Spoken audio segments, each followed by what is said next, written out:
It's every single year. It is an honor to stand up front here for such a huge crowd coming from so many different countries, and it's a bit overwhelming, I have to admit. And I hope you have been able to enjoy the week in Vienna so far. We had nice spring weather. I hope you had also good meetings with other people. I hope you had enjoyable rounds in the competition. And I hope that, especially those teams coming from destinations far away, you had the chance to get rid of your jet lag in exchange for a reasonable hangover today. I mean, you probably can tell from my voice, I kind of succeeded, although I have to admit that I'm not even coming from another time zone. And so it's good to see all of you here. When I get on the stage to announce the MMA Award in Academic Excellence and Party Condition, it's usually the time when I'm at least trying to be remotely funny or entertaining, because you're all waiting for the huge results, and last year was a bit different, and I remember that today. Last year was also a Tuesday, the week before Easter. It was the 22nd of March, and I woke up way too early in the morning after a very short night. I had originally planned to give some consideration what I was about to say during the announcement ceremony in the evening. And yeah, the night was way too short because I obviously had to watch at the O Gazelle which teams performed the best. And when I woke up, I switched on my cell phone and I got immediately distracted because the second the news broke that Brussels had been the target of a terrorist attack. And this left me really distracted, disappointed, sad, uncertain. And I wasn't really able to consider what to say in the evening. And so throughout the day, before the announcements, I was all the time considering whether it would be appropriate or not for me to address that attack in the evening. And in the end I did, and I thought that it would have been inappropriate not to say something and just pretend nothing had happened. And today we were in a situation that we unluckily had to get used to such news breaking all the time, almost on a weekly or even daily basis. And just I think within the last weeks, Sweden, Egypt, Russia, Syria all had been targets of terror attacks or war crimes, whatever. I can't name them exhaustively, I don't want to try. But we have to get used to that, and I think we should, first of all, have our thoughts and prayers with those affected by those attacks. Furthermore, I used last year's speech to address the crowd and say, you're the ones to make a difference. It's an opportunity we may not miss. We may not miss to have so many educated people from all over the world in one single room. Legally educated practitioners, professors, people from the academic world, and students striving to become one of those. All ambitious people. And we may not let this just pass by, this opportunity to have such a nice and bright audience in one room without standing together, without considering how we should stand up against such insidious attacks. It's good that we have such a huge crowd from so many different cultures, from different nations, from different legal backgrounds, all with the same interest in the application of the rule of law instead of the rule of power or strength or might. In interest in amicable dispute resolution and submitting disputes to a neutral third party for resolution instead of attacking each other. And therefore, I would again like to take the opportunity and ask you and me and all of us to stand together, and especially coming from a country which has started, I'm from Germany, coming from a country which has started 2 world wars and had afterwards been separated for around 30 years. With a wall going through it, I may say, in times when people strive to erect mental and physical walls again between cultures and people and nations, it depends on us to stand together and reject that approach and tear down those walls. And I hope you join me in that. Thanks.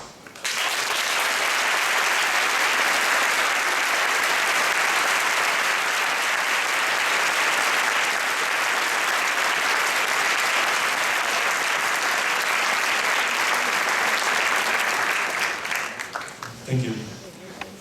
In case you wonder what that has to do with the MAA announcement of the party award, I may say it's closer than you may think. Because you probably have been working very hard for the last 6 months on a legal case, probably as hard as you never worked before on any legal issue during your studies so far. And unfortunately, as Sven has said, some of you may need to continue doing that. I'm sorry to let you know that the news broke in the arbitration community that there are two clients, not the brightest candles on the cake, obviously having not only legal uncertainties in their contracts, but also orthographical issues, not knowing when to capitalize and when not. And also allegedly caring about costs, and at the same time hiring 338 law firms to try the exact same case. I don't really get them. And those two specialists have hired all of you to do such work, and I have to say, I'm sorry to say, let you know tonight, but neither of you are going to be paid nada, zero. And so, unfortunately, some of you will continue doing that, but the MA award, and coming to that, I want to say earlier, is obviously considered the party award. For a good reason. It's good that you come here and party as well. You shouldn't only sit around in the hotel practicing for the pleadings. In case you would do that, and in the end you would take something with you, probably an honorable mention, or even some ranking award, that's something very, very good. And congratulations to every one of you who will achieve such results. But at the same time, that's not the most important thing about the moot. It is about coming here, about meeting all these people from different countries, from different legal and cultural backgrounds, about exchanging ideas, discussing such, making friends, and obviously also partying together, having a drink together. That's a very good circumstance to do that, to do all of that. And obviously for us, it's much easier to assess which team parties hard than actually to determine which team has very intense and good discussions with other teams, and I have to apologize for that. But at the same time, the award is meant to encourage all of you to not only come here with the elbows out and saying, this is a competition, I'm going to do the best, I'm going to be the one standing last in the finals on Thursday, but it's about coming home with thousands of new friends, of new acquaintances, with new ideas, and that is what the award is really about.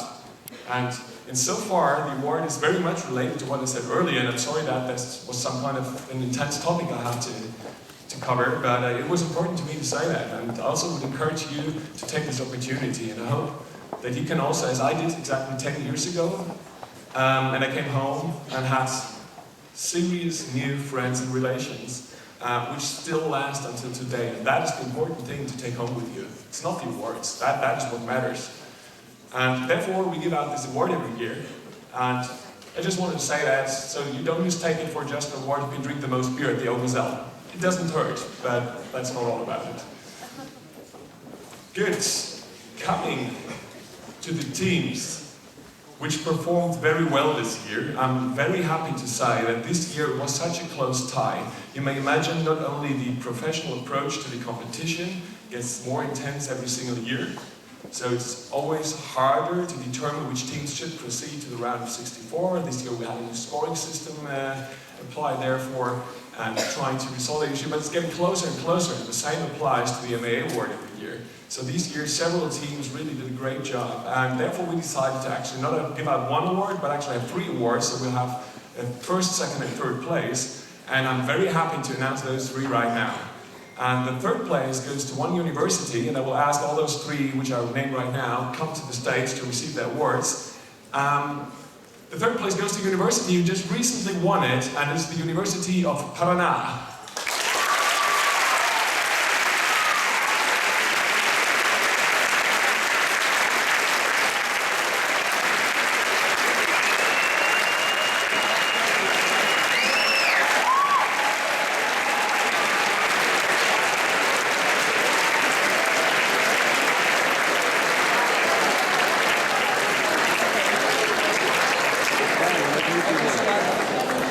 Second place, and I ask you to come all 3 to the stage at the same time. You may already join me.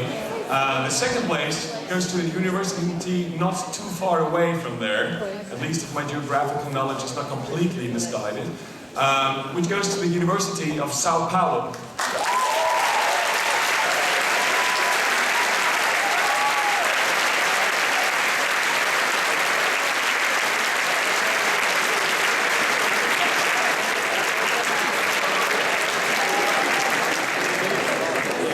You may already join me on stage in case you're not too shy, but I don't think you are because I've seen you at the Gazelle.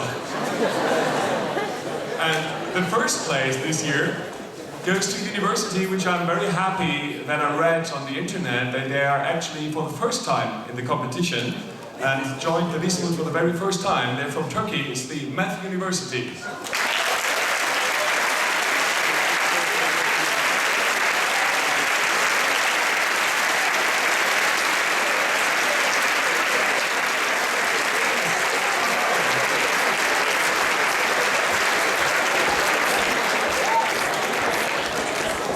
So, while you're entering the stage, I'll show you what you will receive from us. Some useless stuff as every single year.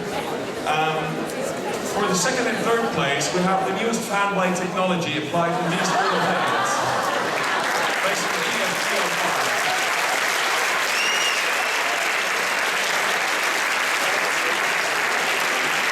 Congratulations, and keep up the good work during the next 2 days.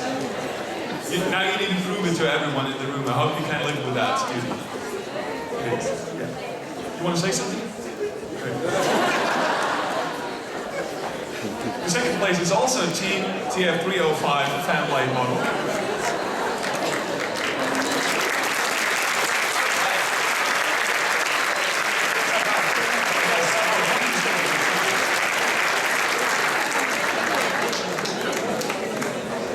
Congratulations, guys.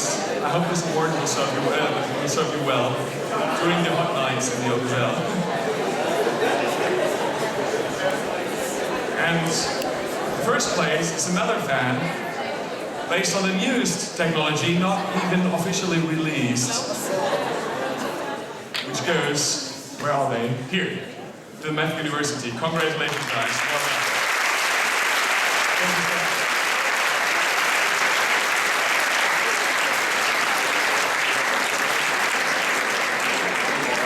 So, in case you need a drink tonight, join those guys.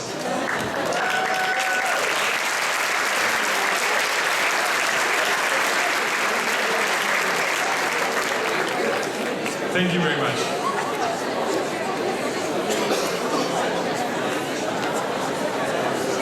With that, yeah, some more pictures, it's important.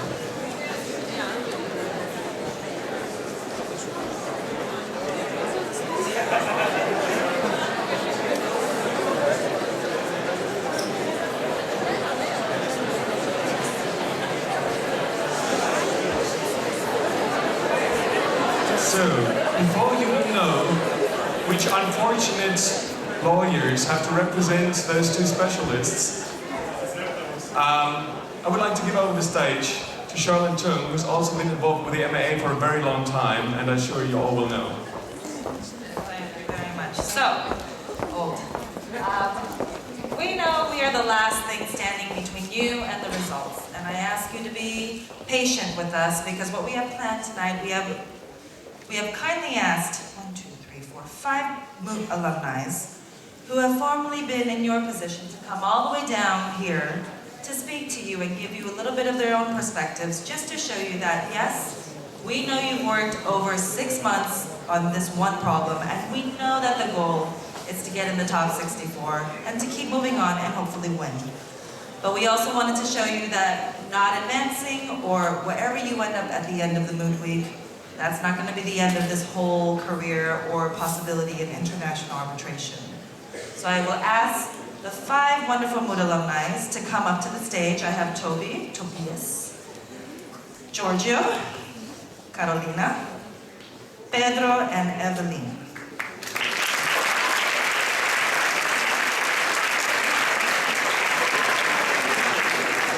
Now what we've tried to do today is not only, you will see that these wonderful individuals have taken part in various years of the moot, whether it be, do I have a 10-year-old?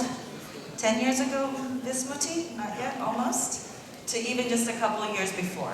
So they're just gonna give you a quick spiel. A couple of years or last year? 10 years. Sorry. But you don't look a day over 30, it's okay.